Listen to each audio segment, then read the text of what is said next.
أعوذ بالله من الشيطان الرجيم. بسم الله الرحمن الرحيم. الحمد لله رب العالمين، والصلاة والسلام على أشرف الأنبياء والمرسلين وعلى آله وصحبه أجمعين. اللهم افتح علينا حكمتك وانشر علينا من خزائن رحمتك يا أرحم الراحمين. رب اشرح لي صدري ويسر لي أمري واحلل عقدة من لساني يفقهوا قولي. Sekali lagi kita mulakan dengan mengucapkan kesyukuran kepada Allah Subhanahu Wa Taala, kerana dengan kita mengucapkan kesyukuran tu kita berharapkan Allah akan menambahkan lagi kenikmatan yang telah diberikan kepada kita sebagaimana yang telah diajarkan kepada kita di dalam surah Ibrahim ayat 7, di mana Allah mengatakan la in syakartum la azidannakum. La in syakartum la azidannakum, iaitu Allah mengatakan sungguh-sungguh sekiranya kamu bersyukur dengan segala nikmat yang telah aku berikan kepada kamu, jadi Allah jawab dengan pasti aku akan tambahkan lagi nikmat-nikmatku itu ke atas kamu. Jadi itu adalah sebenarnya ayat tawarannya daripada Allah SWT kepada kita orang Islam, ya. Jadi sebenarnya orang Islam ni sangat-sangat beruntung, ya, kerana Allah sentiasa ingin membantu kita dengan membuatkan berbagai-bagai tawaran kepada kita, ya. Kalau kita faham membaca ayat Quran tu, kita akan menyahut tawaran-tawaran Allah, maka kita akan menjadi manusia yang hebat, ya. Dari kacamata Allah, kita nak menjadi manusia yang hebat bukannya daripada kacamata manusia, ya. Kita nak menjadi orang hebat daripada kacamata Allah, dari pandangan Allah. Ya, kalau kita hebat daripada pandangan manusia, belum tentu lagi hebat daripada pandangan Allah, ya. Sebagaimana kita lihat sekarang sebagai contohnya, daripada pandangan manusia, dari pandangan dunia, yang hebat siapa? Presiden Amerika, kan, ya. Ada yang sanggup buat apa saja, ya, untuk orang Presiden Amerika. Mereka kata apa saja tu betul, ya, seolah-olah dialah yang hebat, ya. Tetapi adakah dia hebat daripada kacamata Allah? Belum tentu lagi, ya.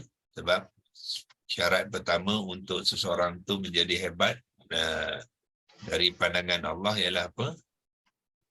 Kena beriman dulu. Nah, itu syarat pertama, ya. So kalau dia tidak beriman dengan Allah, maknanya dia menolak Allah. Jadi sudah tentu kelayakan tu tak adalah, ya, untuk kita mendapat pandangan yang baik daripada Allah dan keredaan Allah Subhanahu Wa Taala. Apa saja yang banyak mana pun kita akan lakukan, kalau keimanan tu tidak ada, ya, maka dari pandangan Allah sesuatu itu tidak akan diterima, ya, sebab dia telah menolak Allah. So apa yang dibuat itu hanya menjadi sia-sia saja, ya. Dari dunia mungkin kita akan nampak dia punya kehebatan dan manfaatnya, tetapi di akhirat nanti semuanya itu hanya sia-sia saja, ya. Jadi kita kena faham, ya, kedudukan kita. Hendaklah kita ukur daripada kacamata Allah, iaitu daripada pandangan Al-Quran, ya. Sebab itulah kita kena faham, ya, membaca Al-Quran supaya dia jadikan panduan dalam kehidupan kita, insya-Allah. Kita masih lagi dalam berkongsikan ayat 27-62. Hari itu kita tidak kita tidak membuat penulisannya kepada ayat ni. Mungkin hari ini kita tambahkan dengan membetulkan penulisannya. Saya kena mute dulu ke? Yang mana ini.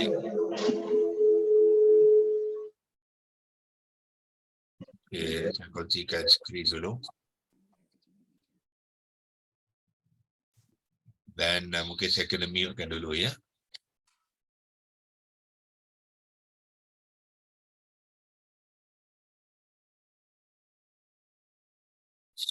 Okey, so kita betulkan penulisan yang ada di sini sebagai latihan ya, latihan. Jadi tuan-tuan dan puan-puan pun kena selalu buat ya, supaya kita biasa dengan menulis kalimah dan ayat-ayat Al-Quran ya. Kita gunakan leksi logos ni yang saya pun tadi dah kopikan ya ke sini. Dan kita akan perbetulkan ya, akan perbetulkan apa yang tidak menepati Rosam Osmani ya. So kita bawa ke line kedua dan kita kopikan saja. Yang ni kita ambil Control C ya. Kalau tuan-tuan nak cepat menggunakan kaedah-kaedah dalam menggunakan keyboard ni ya, kalau tak nak highlight pun boleh ya, iaitu tuan pergi kat sini saja ya. Bila dah siap tu, kalau nak buat salinan ataupun nak copy ayat tu, pergi ke kotak di bawah ni ya, ada copy box ni, tekan di situ saja, tak payah highlight pun ya. Kalau nak mengcopy tu tidak perlu highlight, copy saja di sini. Itu bermakna dia sudah copy and ready to paste lah ya. So di mana saja kita nak paste, kita boleh pastekan dia. So untuk latihan pagi ni kita paste dia di bawah lah sebab kita nak membetulkan ya apa yang patut kita perbetulkan dalam penulisan tu. Kita paste. Macam mana nak paste? Kita ambil di bawah ni ada panduan bagi kita ya, iaitu kita tekan dekat keyboard tu ada dua button. Satu tekan control, CTRL tu ialah control. Control button ni biasanya di bawah sekali belah kiri ya. Kunci keyboard kita lah. Dan lepas tu tekan butang V. Kalau kita nak copy, kita tekan Ctrl C ya, yang ni control, butang control tu, lepas tu kita tekan butang C, iaitu jangan lepas ya, masa tekan control tu jangan lepas, pada masa sama tekan Ctrl C untuk copy. Kalau kita nak tampalkan ataupun pastekan, kita tekan control lepas tu V. So sekarang ni saya dah copy dah sudah. Tapi saya tadi copy menggunakan apa? Menggunakan feature di sini ya. Ni ada dua cara. Satu, kita gunakan yang ni. Kedua, kita boleh gunakan Control C di sini. Bila kita sudah copy, lepas tu kita paste. Paste bahasa Melayu dipanggil tampalkan lah ya. Tampalkan. So di mana saya nak tampal? Tampal di bawah dia ni ya. So saya tekan Control V sekarang ya. Control V. So itu tampalan lah tu. Ya. So berapa banyak kita nak tampal pun boleh ya. Sebab sekarang ni masih lagi dalam mode copying. Ya, tag tu masih dalam mode copy. Sebanyak mana saya nak tampal ataupun di mana saja saya nak pastekan, boleh ya. So bila sudah tampal tu, kita akan lihat di manakah yang perlu diperbaiki. Yang pertamanya di kalimah ni lah, dan kita telah pun membuat banyak kali ya latihan hari ini kita ulang saja supaya tuan-tuan biasa dengan penulisan ya. Dan juga kepada rakan-rakan kita yang mungkin baru mengikuti kelas ni, dia akan mengambil manfaat daripada latihan apa yang kita buat. So apa yang perlu kita perbaiki sini ialah kedudukan hamzah, kedudukan alif kecil ya. Saya highlightkan dia, iaitu alif kecil ni dia tidak boleh di atas lam. Yang penulisan Rasam Osmani, kedudukan alif kecil itu dia tidak boleh di atas lam. Ya, jadi kalau saya nak, saya gunakan cross lah better. Ambil cross yang ni. Ya, perlu diubah kedudukan dia tu ya. So, sebab dia berfungsi sebagai huruf mat kepada lam, jadi kedudukannya mesti dia letak selepas. So kita akan buat perbaiki di dalam tulisan di bawah ni ya. Okay, sekarang saya buat perbaikan dia ialah kita buang dulu alif kecil ni, tekan backspace ya, untuk membuangnya. Lepas tu kita alih dia ke depan dengan menggunakan butang ini ya. Kita bawa dia ke sini. Lepas tu kita tekan alif kecil tu semula di sini. Kita ambil alif kecil butangnya di sini. So tekan alif kecil di sini ya. So tuan-tuan akan lihat sekarang ni kedudukan dia berbeza ya. Daripada yang pertama tadi, saya dah cross tadi, yang tu ya, yang dah di cross tu. Okey. Ataupun saya buang tanda cross tu. Undo, erase. Okey ya. So ini penulisan di dalam korpus tu, sebab penulisan tu masih lagi menggunakan kaedah yang lama ya. So kita kena perbetulkan di dalam penulisan kita. So kita ubah kedudukan alif kecil tu ke hadapan lam, supaya lam tu boleh mengambil mat asli ya. Mat asli bermakna lam yang diikuti oleh alif kecil. Alif kecil ni adalah alif mat ya. So dia akan berperanan sebagai mat asli, memanjangkan bunyi huruf lam sebelumnya yang berbaris atas ya. Lam mesti berbaris atas. Apabila huruf mat alif, huruf sebelumnya mestilah berbaris atas ya. Nah, jadi kita bunyikan dia sepanjang 2 harakat ya. Ilahun. Ilahun ya. Ni ialah hamzah istifham ya, yang mana kita telah buat sebelum tu ni ya. Kita sudah berkongsi hari itu. Hamzah qata' yang pertama adalah satu kalimah ya. Yang ni satu kalimah. Yang tuan-tuan lihat yang pertama tu, dia adalah satu kalimah tu ya. Satu huruf tu bermakna satu kalimah. Dalam pembentukan kalimah ni bermakna ilahun ni ada 2 kalimah. Yang ni kalimah yang pertama iaitu hamzah istifham. Hamzah soalan. So bila hamzah soalan bermakna kalimah ni mestilah dibunyikan, disebutkan dalam bentuk soalan. Ya, dan ilahun adalah satu kalimah. Itu bermakna ilahun ni adalah gabungan 2 kalimah ya. Hamzah istifham dengan isim nakirah mufradah yang marfu. Ya, ilahun itu adalah isim nakirah mufradah yang marfu, yang bermakna Tuhan secara umum ya, nakirah. Hamzah qata' yang pertama adalah hamzah istifham soalan. Apakah ada? Itu soalan dia. Apakah ada ilahun Tuhan? Ya. Itu dari segi konteks, jenis dan makna kepada ilahun. Ya. So sekarang kita sudah perbaiki ke penulisan dia, alif kecil yang di atas lam tu kita sudah ubahkan dia supaya dia berada selepas lam. Ya.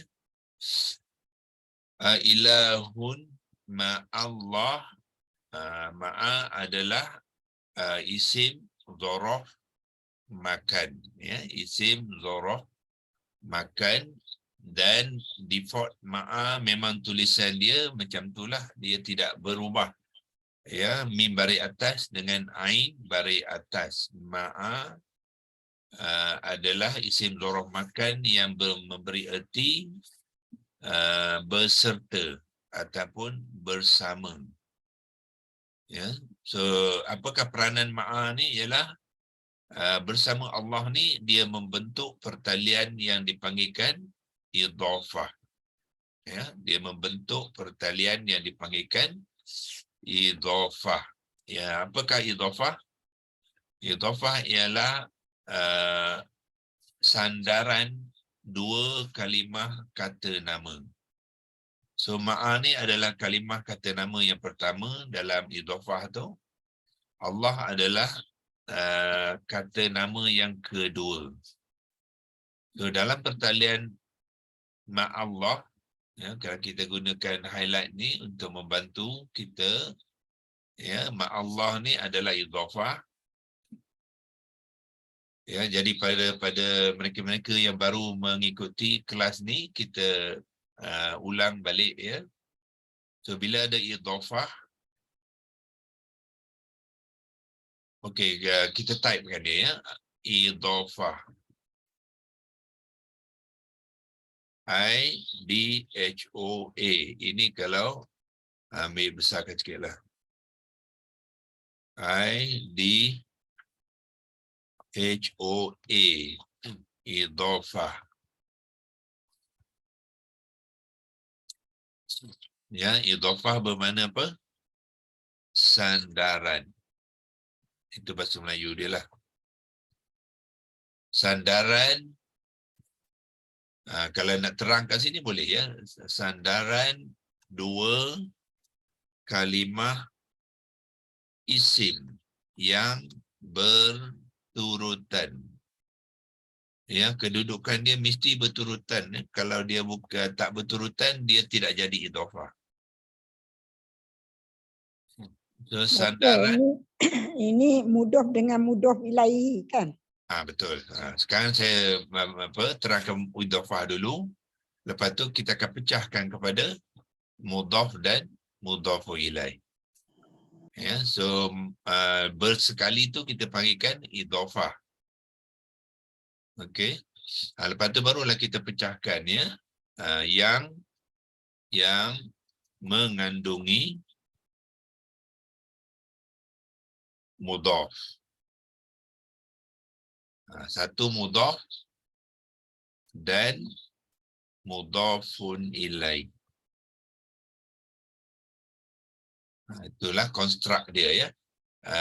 Pembentukan ma'allah tu ya, ialah idhafah. So bersekali tu dia dipanggilkan idhafah, iaitu sandaran dua kalimah isim. So dia mesti syarat dia dua kalimah isim, dan kalimah isim tu mesti berturutan. Dia antara dua kalimah tu tidak boleh ada kalimah yang lain. Kalau dia ada kalimah lain, dia tidak boleh jadi idhafah. Itu syarat dia. Doktor, ma'a tu isim apa? Isim dhorof. Oh, isim dhorof. So kalau kita nak terangkan lagi, ma'a, ya, saya tulis rumi dulu. Ma'a, nanti saya letakkan jawi dia, ya. Ma'a tu berperanan, ini kita menulis sikit, ya, berperanan sebagai, okey, ma'a terang dulu. Ma'a ialah isim dhorof. Ijazah gunakan DZ, ya, untuk dha, ya.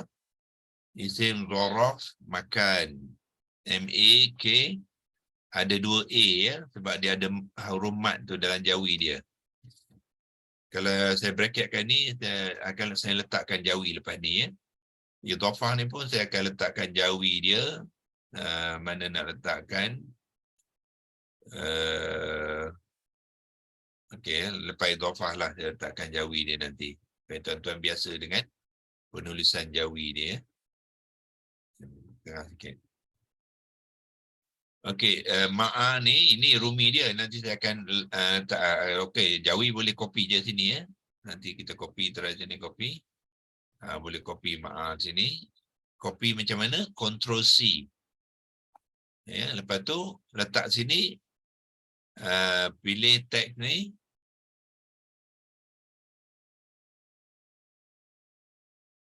Lepas tu paste ke dalam bracket tu ya, paste.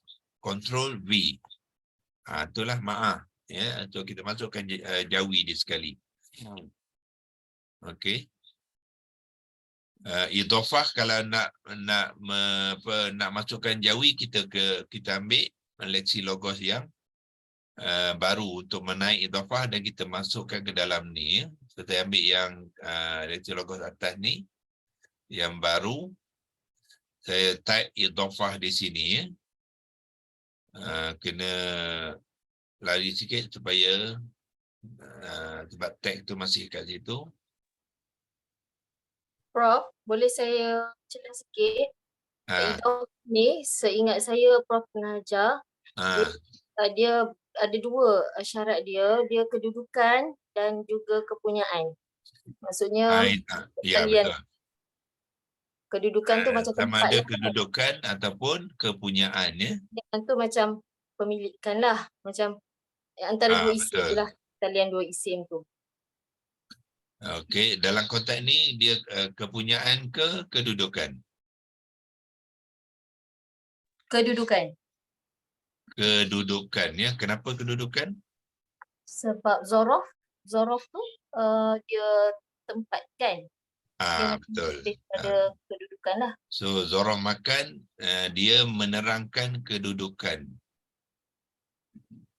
Okey, kita ambil ini, saya masukkan dalam tag ini ya, yang jawi dia sekali ya. Itu dia idhafah. Jadi ada rumi dia, ada jawi dia sekali ya. Okey. Lepas tu kalau kita nak apa?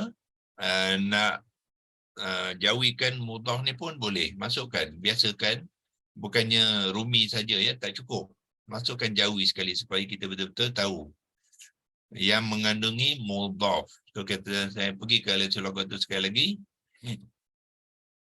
Dan kita type pula mudhaf ya. Ini bagi tuan-tuan dan perempuan yang baru mengikuti kelas ni, saya tunjukkan lebih terperinci. Mudhaf macam ni je dia, mim, dot, alif, fa. Itu dia mudhaf ya. Bahasa Arab dia tidak berbaris. Tetapi kalau nak berbariskan, mim tu baris hadapan, dot tu baris atas, fa tu tanwin dhammah, mudhafun. Ya. So sekali lagi kita copy dia, apa kita buat? Tekan copy box ini ya. Tekan saja. Dan pergi balik ke lexilogos yang tadi, kita nak masukkan dalam tag sini ya. So kena select dulu tag ni, ambil ni, select. Okay. Dan barulah boleh copy ke dalam bracket ni. Itu dia mudhaf. Ya, jawi dia. Kemudian ada lagi mudhafun ilaih. Masukkan jawi dia sekali. Tak apa, hari ini kita slow sikit pun tak apa ya. Asalkan kita betul-betul kenal apa yang kita bincangkan ya. So mudhaf dan mudhafun ilaih. Idhafah mesti mengandungi mudhaf dan mudhafun ilaih. Dan bawah nanti kita akan terangkan yang mana mudhaf, yang mana mudhafun ilaih. So dan type jawi dia mudhafun ilaih, gunakan yang tadi, boleh sambung saja ya, mudhafun sambung ilaih ialah hamzah qata' yang ini, lam, ya dan ha. Itu dia mudhafun ilaihi. Ya, asalnya mudhafun ilaihi. Jadi copy juga di sini. Bawa balik ke leksi logoh yang pertama tadi. Ambil select. Ya, sebab kita nak masuk ke dalam tag ni kena select lah. Barulah masuk ke dalam bracket ni, cursor tu, dan copy dia, control V. Itu dia mudhafun ilaih. Okey. So idhafah adalah sandaran dua kalimah isim yang berturutan yang mengandungi mudhaf dan mudhafun ilaih. Sekarang ni kita akan terangkan yang manakah mudhaf dan mudhafu ilaih. So mudhafu ilaih ialah ma'a ni. Jadi kita terangkan ma'a tu dulu. Ma'a, ya. Ma'a kita dia tak ada alih, jadi kita ambil satu A sajalah, ya. Ma'a, okey. Ialah isim zaraf makan, ya. Ini ruminya. Sekarang saya tuliskan jawi dia sekali. Apakah bentuk isim zaraf makan tu dalam menaiknya dalam jawi? Masukkan dalam tu nanti, okey. So kita gunakan ni tempat yang sama. Nanti kita nak guna, okey, betapa kita copy saja, ya. So isim zaraf makan. Macam mana nak ejak isim? Ismun hamzah wasal. Bukannya hamzah, ya. Bukannya alif, bukannya hamzah qata. Dia hamzah wasal. Itu cara mengejak ismun. Sim dengan mim. Itulah isim. Zaraf ialah za, ini butang za. Lepas tu ra dengan fa. Itu je zaraf, ya. Asalnya apa? Zarfun. Ya, asalnya ialah zarfun. Tapi sebab ra tu disukun, fa pun disukun, dia bunyi zaraf, ya. Makan, mim, kaf, alif, nun. Mim, kaf, alif. Silap tekan, bukan lam. Mim, kaf, alif. Itu je makan, ya. Makanun. Zarfun, makanun. Itu asal dia. So bermakna makan ni adalah apa? Adalah isim sifat kepada zarfun tu, ya. So isim zaraf makan, kopikan dia. Ya, bawa balik ke lesi lokos. Kita ada buka dua lesi lokos ni, ya. Sebab satu untuk menerangkan kalimah Al-Quran tadi, satu lagi kita nak menaip jawi dia, ya. Okay, so bawa ke sini, masuk balik ke dalam bracket selepas isim zaraf makan. Sekali lagi kita gunakan annotation, ya. Share screen ni dia ada annotation dia. Tuan-tuan tak nampak, ya, level yang ni. Mereka yang gunakan buat sharing saja nampak, ya. Okey, so ambil select. Kita kena select dulu tag ni dan baru boleh masukkan cursor tu dalam bracket ni, ya. Tu dia ejaan isim zaraf makan, ya. Saya tarik sikit. So ma'a ialah isim zaraf makan yang berperanan, ya. Letakkan yang berperanan sebagai mudhaf. So isim ma'a tu adalah mudhaf. So kita copy saja sini tadi. Ya, copy, Ctrl C, bawa ke sini, ya. Nak buat ayat ni. Paste ialah Ctrl V. Ya, sebagai mudhaf. Rumikan dia dulu. M-U-D-O-D-H-O-F.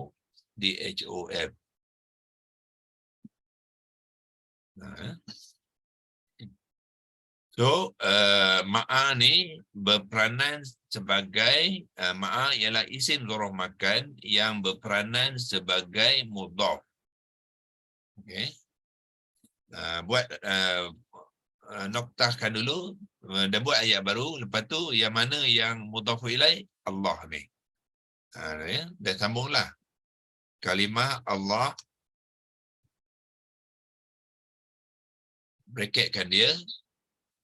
So Allah ni sebenarnya kita kena perbaiki dulu ya, sebab dia masih lagi alif. Ya, so kita perbaiki dia kena tulis hamzah wasal bukannya alif. So kita boleh gunakan sinilah.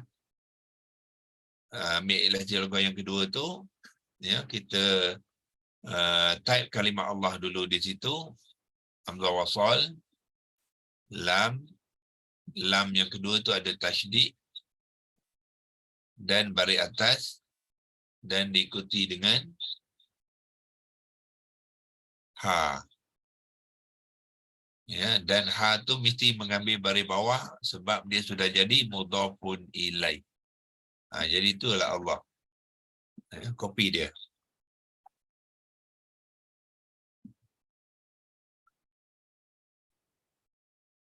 Select, masukkan dalam bracket di sini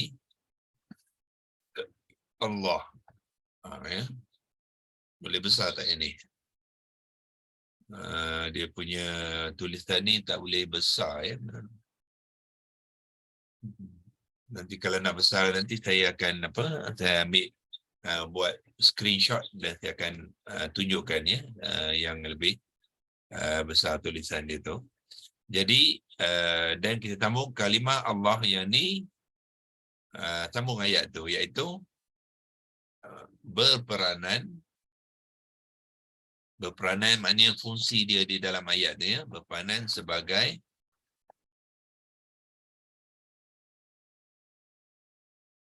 mudhafun ilai.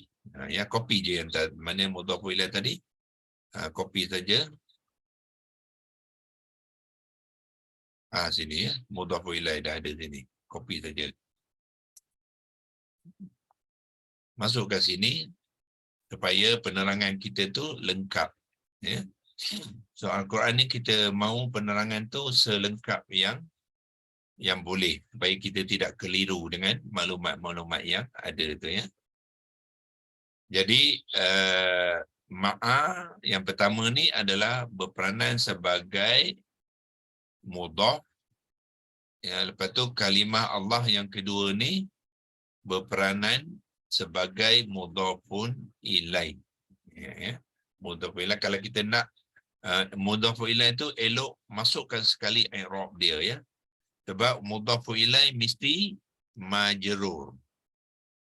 Letakkan sekali dia punya karakter dia tu, iaitu mudhafun ilai dia mestilah majrur. So ini penerangan kepada ma'allah.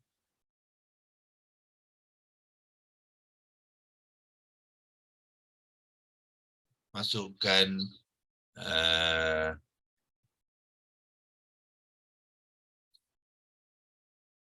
arrow ya, ma'allah ya. Itulah penerangan kepada ma'allahi itu, tapi yang ni kita kena betulkan dulu ya, Allah ni. Saya ambil Allah tadi di sini, copy sekali lagi, perbetulkan Allah ni ya. Ejaan dia masih salah. Itu ejaan yang betul lah.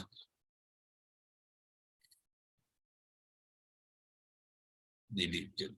Okay. Allah macam ni. Padamkan kotak ni, besarkan sikit.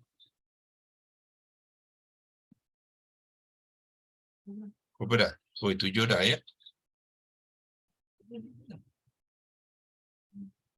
Okey, itu penerangan kepada ma'allah ya. Saya nak betulkan tulisan saja sebab dah 7.50 ya, cepat masa kita.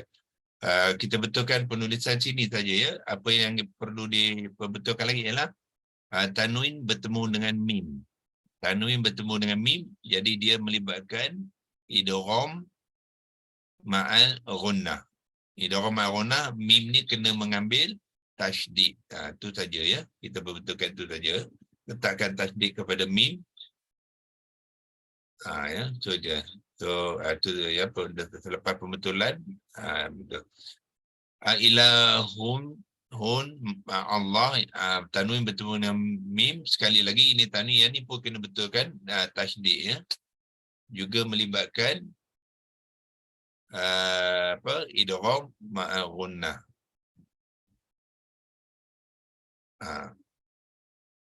Tanwin bertemu dengan mim. Idgham ma'a gunnah kena tasydidkan mim, sini pun sama ya. Tasydidkan mim, tazakkarun, yang lain semua okey ya. So kita berhenti di sini dulu hari ini. Boleh tak kita adjust sikit? Yang ni lah kita adjust penulisan ni. Panjangkan sikit.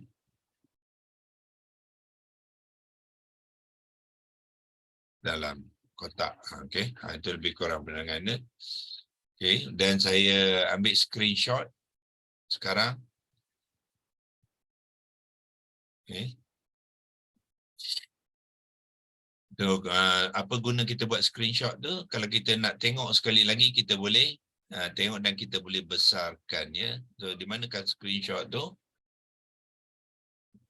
Dia akan masuk dalam folder, dipanggil folder screenshot di sini ya. Ambil. So yang ni saya boleh padamkan dulu. Buang yang hari ini. Tengok screenshot yang terakhir. Yang ni tadilah. So kita buka itu. Ni dia yang kita kongsi hari ini ya. So yang ni kita boleh besarkan. Yang kalau nak jelas lagi apa yang kita bincangkan tadi, kita boleh besarkan dia. Ya. Itu dia penerangan kepada Allah tu, dia adalah idhafah, iaitu sandaran dua kalimah isim yang berturutan yang mengandungi mudhaf dan mudhafun ilaih. Yang mana mudhaf? Ma'a tu adalah mudhaf. Mudhafun ilaih ni ialah kalimah yang kedua Allah ya. So itu diterangkan di bawah ni. Ma'a ataupun kalimah ma'a ialah isim zaraf makan. Ini jawi dia yang berperanan sebagai mudhaf ya. Dan kalimah Allah yang kedua ni berperanan sebagai mudhafun ilaihi yang majrur. Letakkan sekali dia punya i'rab ni ya. Di sini kalau kita nak letak i'rab kepada ma'a tu pun boleh juga ya. I'rab kepada ma'a sentiasa mansub ya, sentiasa mansub ya. Kalau nak letakkan, tapi yang pentingnya ialah mudhafu ilaih ni yang lebih penting dia, sebab dia akan mengambil i'rab yang majrur ya. So setakat itu saja saya dapat kongsi pagi ni. Sebab pagi ni kena pergi ke kampus ya, pukul 9 nanti ada kelas ya. Wabillahi taufiq wal hidayah. Wassalamualaikum warahmatullahi wabarakatuh. Kita akan Assalamualaikum.